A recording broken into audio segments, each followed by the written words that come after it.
We are asked to solve the following equation: sine 2x equals sine x. So let's first recognize that this is representing a double angle identity. From trigonometry, we know that sine 2 theta is equal to 2 sine theta times cosine theta. So let's substitute this into this. So instead of theta here we have x. So 2 times the sine of x times the cosine of x is equal to the sine of x.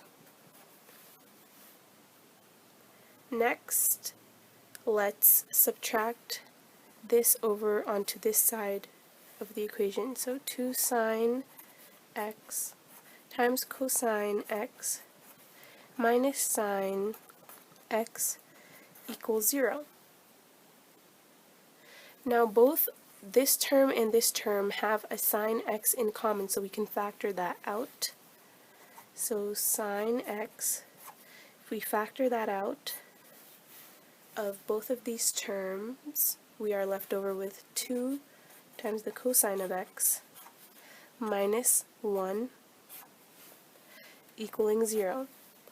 And now, like any other factoring problem, we can set this value to 0 and this value to 0. So sine x equals 0, and 2 times the cosine of x minus 1 equals 0.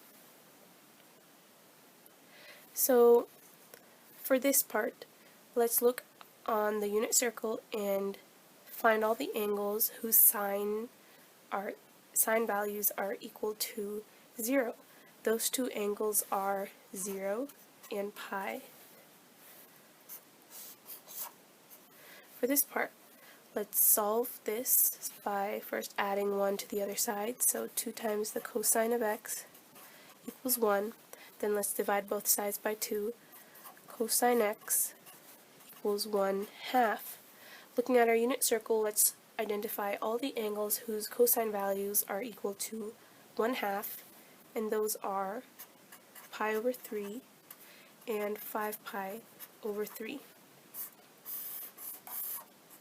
So the solutions to this equation are 0, pi over 3, pi, and 5 pi over 3.